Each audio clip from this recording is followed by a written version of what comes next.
வணக்கம். இன்றைய முக்கிய செய்திகள்.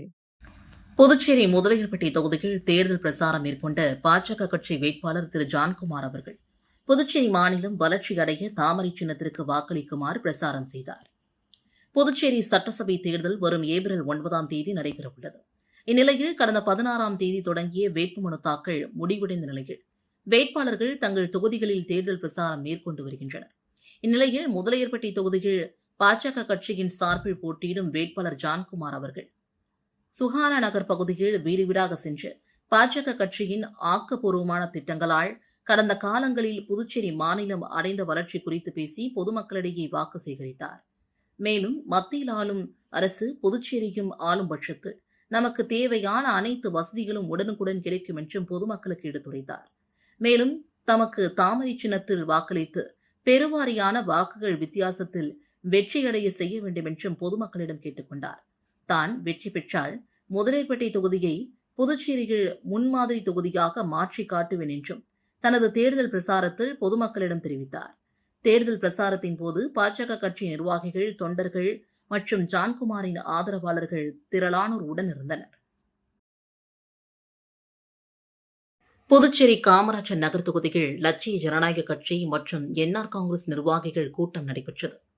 புதுச்சேரி காமராஜர் நகர் தொகுதி என்ஆர் காங்கிரஸ் கட்சியின் தலைவர் தனிகைவேல் தலைமையில் என்ஆர் காங்கிரஸ் கட்சியின் நிர்வாகிகளுடன் காமராஜர் நகர் தொகுதி வேட்பாளர் அறிமுக கூட்டம் லட்சிய ஜனநாயக கட்சியின் தலைவர் திரு ஜோஸ் சார்லஸ் மார்டின் அவர்களோடு நடைபெற்றது. இந்த நிகழ்ச்சியில் காமராஜர் நகர் தொகுதியின் என்ஆர் கட்சி நிர்வாகிகள் மற்றும் தலைவர்கள் கலந்து கொண்டு லட்சிய ஜனநாயக கட்சியின் தலைவர் சார்லஸ் மார்டின் அவர்களை பெருவாரியான வாக்கு வித்தியாசத்தில் வெற்றி பெற செய்ய வேண்டும் என்று உறுதிமொழி கூறப்பட்டது. புதுச்சேரி காங்கிரஸ் கட்சியை சார்ந்த மகிழா காங்கிரஸ் நிர்வாகிகள் பலர் முதல்வர் ரங்கசாமியை சந்தித்து என்ஆர் காங்கிரஸ் கட்சியில் தங்களை இணைத்துக் கொண்டனர். புதுச்சேரி தேசிய காங்கிரஸ் கட்சிகள் லாஸ்பேட்டை மற்றும் பிற தொகுதியில் உள்ள முக்கிய பொறுப்புகளில் இருந்த பேபி பிரேமகுமாரி, காங்கிரஸ் மாநில துணைத் தலைவி அம்சா திரௌபதி, காங்கிரஸ் மாநில துணைத் தலைவி மகேஸ்வரி, காங்கிரஸ் மாநில துணைத் தலைவி ஜெயலட்சுமி, காங்கிரஸ் மாநில துணைத் தலைவி சரசு, காங்கிரஸ் மாநில செயலாளர் இவர்களோடு 100க்கும் மேற்பட்டோர் ஸ்ரீ சப்தகிரி அறக்கட்டளையின் பொறுப்பாளர் சப்தகிரி VPS ரமேஷ்குமார் அவர்களின் ஒருங்கிணைப்பில் கோரிமேட்டில் உள்ள முதல்வர் ரங்கசாமி நிலத்தில் முதல்வர் ரங்கசாமியை சந்தித்து ஆசி பெற்று தங்களை அகில இந்திய என்ஆர் காங்கிரஸ் பேரியக்கத்தில் இணைத்துக் கொண்டனர். கட்சியில் இணைந்த மகளிருக்கு முதலமைச்சர் ரங்கசாமி என்ஆர் காங்கிரஸ் கட்சியின் துண்டு அணிவித்து சட்டமன்ற தேர்தலில் சிறப்பாக செயல்பட வாழ்த்துக்களை தெரிவித்தார். புதுச்சேரி காமராஜர் நகர் தொகுதியில் பிரசாரம் மேற்கொண்ட லட்சிய ஜனநாயக கட்சியின் தலைவர் பொதுமக்களுடன் சாலையோர கடையில் உணவு அருந்தினார். காமராஜர் நகர் தொகுதியில் தீவிர தேர்தல் பிரசாரம் மேற்கொண்டு வரும் லட்சிய ஜனநாயக கட்சியின் தலைவர் ஜோஸ் சார்லஸ் மார்டின் இன்று அதிகாலை தனது பிரசாரத்தை தொடங்கினார். காலை உணவாக ரெயின்போ நகர் பகுதியில் உள்ள சாலையோர கடையில் சாதாரண மக்களுடன் சேர்ந்து உணவு உட்கொண்டார். அதனைத் தொடர்ந்து வீடு வீடாக சென்று பொதுமக்களிடம் வாக்கு சேகரிப்பில் ஈடுபட்டார். அப்போது அப்பகுதி மக்களுடன் நெருக்கமாக கலந்துரையாடிய அவர் மக்களின் குறைகள் மற்றும் தேவைகளை கேட்டறிந்தார். இந்த எளிமையான அணுகுமுறை பொதுமக்களிடையே நல்ல வரவேற்பை பெற்றது. தொடர்ந்து தனது தேர்தல் பிரசாரத்தை உற்சாகமாக மேற்கொண்டார். அதிகாலையில் வாக்கிங் சென்றபடியே வாக்கு சேகரித்த காமராஜர் நகர் தொகுதி லட்சிய ஜனநாயக கட்சியின் வேட்பாளர் ஜோஸ் சார்லஸ் மார்டின் அவர்களுக்கு இளைஞர்கள் வாழ்த்துக்களை தெரிவித்தனர். லட்சிய ஜனநாயக கட்சியின் தலைவர் Jose Charles Martin Kamarajar Nagar தொகுதிக்குட்பட்ட ரெயின்போ நகரில் உள்ள பூங்காவில் வாக்கிங் சென்றார். அப்போது காலை நடைபயிற்சிக்கு வந்திருந்த பொதுமக்கள் மற்றும் இளைஞர்கள் அவரை நேரில் சந்தித்து வாழ்த்துக்களை தெரிவித்தனர். சிலர் அவருடன் நெருக்கமாக பேசியும் தொகுதி தொடர்பான தங்கள் எதிர்பார்ப்புகளை பகிர்ந்து கொண்டதும் குறிப்பிடத்தக்கது. மேலும் பொதுமக்களுடன் அன்பாக உரையாடிய அவர் தேர்தலில் தமக்கு ஆதரவு அளிக்குமாறு கேட்டுக் கொண்டார். அதே நேரத்தில் மக்களின் தேவைகள் மற்றும் குறைகளை நேரடியாக அறிந்து கொள்ளும் முயற்சியாக இந்த சந்திப்பு அமைந்தது. வீடுதோறும் சென்று வாக்கு சேகரிப்பதை தாண்டி மக்கள் இயல்பாக கூடும் பூங்கா, தெருக்கள், சந்தைகள் போன்ற இடங்களிலும் நேரடியாக சந்தித்து ஆதரவு கோரும் புதிய முறையை அவர் கடைபிடித்து வருவது அவரது பிரசாரத்திற்கு ஒரு தனித்துவத்தை அளிக்கிறது. இந்த அணுகுமுறை மூலமாக பொதுமக்களுடன் நெருக்கமான உறவை உருவாக்கும் முயற்சிகள் அவர் தொடர்ந்து ஈடுபட்டு வருகிறார். சாரம் பகுதியில் வீடு வீடாக வாக்கு சேகரிப்பில் ஈடுபட்ட லட்சிய ஜனநாயக கட்சியின் தலைவர் ஜோஸ் சார்லஸ் மார்டின் அவர்கள் சிறுவர்களுடன் பம்பரம் விளையாடி மகிழ்ந்தார். காமராஜர் நகர் தொகுதிக்குட்பட்ட சாரம் பகுதியில் லட்சிய ஜனநாயக கட்சியின் தலைவர் ஜோஸ் சார்லஸ் மார்டின் தீவிர வாக்கு சேகரிப்பில் ஈடுபட்டார். அவர் ஒவ்வொரு வீடாக சென்று தாம் போட்டியிடும் தர்பூசணி சின்னத்திற்கு வாக்களிக்குமாறு பொதுமக்களிடம் கேட்டுக் கொண்டார். அப்போது அப்பகுதி மக்கள் அவருக்கு மலர்கள் தூவி ஆரத்தி எடுத்து சிறப்பான வரவேற்பு அளித்தனர். மேலும் தர்பூசணி சின்னத்திற்கு வாக்களித்து உங்களை வெற்றி பெற செய்வோம் என்றும் உறுதியளித்தனர். தொடர்ந்து அப்பகுதியில் பம்பரம் விளையாடிக் கொண்டிருந்த சிறுவனை பார்த்து ஜோஸ் சார்லஸ் மார்டின் அவரிடமிருந்து பம்பரம் வாங்கி சிறுவர்களுடன் இணைந்து விளையாடி மகிழ்ந்தார். இந்த நிகழ்வு அங்கிருந்த மக்களிடையே உற்சாகத்தை ஏற்படுத்தியது. ஓசூர் சட்டமன்ற தொகுதிக்குட்பட்ட சேந்தனத்தம் பகுதியில் காங்கிரஸ் கட்சியின் வேட்பாளர் கார்த்திகேயன் கை சின்னத்திற்கு வீடு வீடாக சென்று தீவிர வாக்கு சேகரிப்பில் ஈடுபட்டார். புதுச்சேரி மாநிலத்தில் சட்டப்பேரவை தேர்தல் வருகின்ற ஏப்ரல் மாதம் 9ஆம் தேதியன்று நடைபெறவுள்ள நிலையில் அரசியல் கட்சியினர் தீவிர வாக்கு சேகரிப்பில் ஈடுபட்டு வருகின்றனர். இதன் ஒரு பகுதியாக ஓசூர் சட்டமன்ற தொகுதிக்குட்பட்ட சேந்தனத்தம் பகுதியில் காங்கிரஸ் கட்சியின் வேட்பாளர் கார்த்திகேயன் தனது ஆதரவாளர்களுடன் கை சின்னத்திற்கு வீடு வீடாக சென்று பொதுமக்களிடம் தீவிர வாக்கு சேகரிப்பில் ஈடுபட்டார். இதில் புதுச்சேரி பிரதேச காங்கிரஸ் கட்சியின் அனைத்து பிரிவின் தலைவர்கள், செயலாளர்கள், தொண்டர்கள் மற்றும் பொதுமக்கள் பலரும் கலந்து கொண்டு சிறப்பித்தனர். பணி நிரந்தரம் செய்ய வலியுறுத்தி ஜிப்மர் தினக்கூலி ஊழியர்கள் 2வது நாளாக தர்ணா போராட்டத்தில் ஈடுபட்டுள்ளனர். மத்திய அரசு நிறுவனமான ஜிப்மரில் 450க்கும் மேற்பட்ட தினக்கூலி ஊழியர்கள் கடந்த 25 ஆண்டுகளாக பணிபுரிந்து வருகின்றனர்.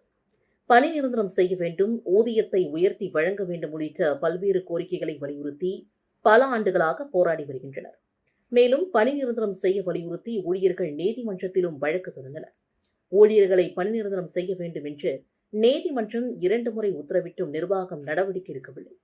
இந்நிலையில் கடந்த 3 மாதங்களுக்கு முன்பு 90 நாட்களில் ஊழியர்களை பணி நிரந்தரம் செய்ய வேண்டும் என்று சென்னை உயர்நீதிமன்றம் ஜிப்மர் நிர்வாகத்திற்கு உத்தரவிட்டது. 3 மாதங்களாக எவ்வித நடவடிக்கையும் எடுக்காமல் இருந்த ஜிப்மர் நிர்வாகம் தற்போது மேல் முறையீடு செய்திருக்கிறது. ஊழியர்களிடையே கொந்தளிப்பை ஏற்படுத்தியுள்ளது. இந்நிலையில் நேற்று ஜிப்மர் இயக்குநர் அலுவலகம் முன்பு ஒன்று சேர்ந்த ஊழியர்கள் அலுவலக வளாகம் முன்பு தரையில் அமர்ந்து தர்ணா போராட்டத்தில் ஈடுபட்டனர். இதுகுறித்து தகவல் அறிந்த கோரிமேடு போலீசார் விரைந்து வந்து பேச்சுவார்த்தை நடத்தியும் ஊழியர்கள் கேட்காமல் தொடர்ந்து போராட்டத்தில் ஈடுபட்டனர். நேற்று இரவு வரை போராட்டம் தொடர்ந்த நிலையில் இன்று காலை 2வது நாளாக ஊழியர்கள் போராட்டத்தில் ஈடுபட்டனர். உடனடியாக பணி நிரந்தரம் செய்ய நடவடிக்கை எடுக்காவிட்டால் எதிர்வரும் தேர்தலை குடும்பத்துடன் புறக்கணிப்போம் என்றும் எச்சரிக்கை விடுத்துள்ளனர். புதுச்சேரி மண்ணாடிப்பட்டு தொகுதி குமாரபாளையம் பகுதியில் பாஜகவில் போட்டியிடும் அமைச்சர் நமச்சிவாயம் வீடு வீடாக சென்று வாக்கு சேகரித்தார். புதுச்சேரி தேசிய ஜனநாயக கூட்டணியில் பாஜக சார்பில் மண்ணாடிப்பட்டு தொகுதியில் புதுச்சேரி உள்துறை அமைச்சர் நமச்சிவாயம் 2வது முறையாக போட்டியிடுகிறார். இவர் கடந்த வாரம் பிரசாரத்தை தொடங்கி தொகுதிக்குட்பட்ட பல்வேறு பகுதிகளில் உள்ள வீடுகளுக்கு நேரடியாக சென்று துண்டு பிரசுரங்கள் வழங்கி தாமரை சின்னத்திற்கு வாக்குகளை சேகரித்து வருகிறார். இதன் ஒரு பகுதியாக குமாரபாளையம் பகுதியில் வாக்கு சேகரிக்க சென்ற அவருக்கு 100க்கும் மேற்பட்ட பெண்கள் ஆரவாரத்துடன் வரவேற்பு அளித்தனர். புதுச்சேரி லாஸ்பேட்டை தொகுதியில் முதல்வர் ரங்கசாமி சாதனைகளை கூறி வள்ளலார் நகரில் என்ஆர் காங்கிரஸ் வேட்பாளர் சிவக்கொழுந்து தீவிர வாக்கு சேகரிப்பில் ஈடுபட்டார். புதுச்சேரி லாஸ்பேட்டை தொகுதியில் என்ஆர் காங்கிரஸ் சார்பில் முன்னாள் சபாநாயகர் சிவக்கொழுந்து போட்டியிடுகிறார். இவர் தற்போது தீவிர பிரசாரத்தில் இறங்கியுள்ளார். லாஸ்பேட்டை தொகுதிக்குட்பட்ட வள்ளலார் நகரில் என்ஆர் காங்கிரஸ், பாஜக, அதிமுக, லாஜக மற்றும் கூட்டணி கட்சியினுடன் வீடு வீடாக சென்று அவர் ஓட்டு சேகரிப்பில் ஈடுபட்டார். பின்னர் அவர் வாக்குறுதிகள் அடங்கிய துண்டு பிரசுரங்களை வாக்காளர்களுக்கு வீடு வீடாக சென்று வழங்கி ஜக்கு சின்னத்தில் ஓட்டு போடும்படி கேட்டுக்கொண்டார்.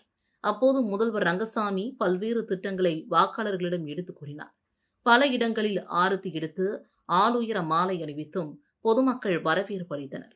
ஜக்கு சின்னத்திற்கு ஓட்டு போடும்படியும் முதல்வர் ரங்கசாமியை வாழ்த்தியும் கூட்டணி கட்சியினர் கோஷம் எழுப்பினர். இதில் சப்தகிரி அறக்கட்டளை பொறுப்பாளர் ரமேஷ்குமார், என்ஆர் காங்கிரஸ் நிர்வாகிகள், கூட்டணி கட்சிகளின் நிர்வாகிகள், மகளிர் அமைப்புகளின் நிர்வாகிகள், சப்தகிரி அறக்கட்டளை நிர்வாகிகள் அனைவரும் தங்கள் கட்சி கொடிகளை ஏந்தியபடி வாக்கு சேகரிப்பில் ஈடுபட்டனர்.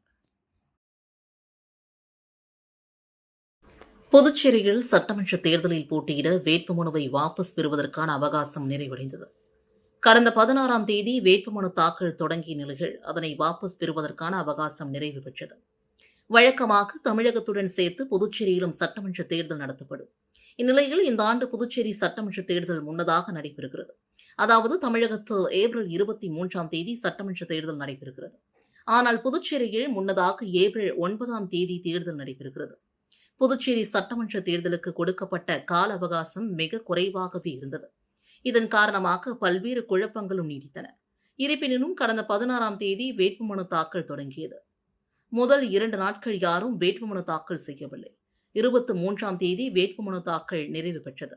இந்நிலையில் இன்று 26/3/2026 மதியம் 3 மணியுடன் வேட்புமனுக்களை திரும்பப் பெறுவதற்காக கால அவகாசம் நிறைவடைந்தது. புதுச்சேரி களத்தை பொறுத்தவரையில் 411 பேர் வேட்பாளராக உள்ளனர். இறுதி வேட்பாளர் பட்டியல் இன்று இரவு வெளியிடப்படும் என்று எதிர்பார்க்கப்படுகிறது.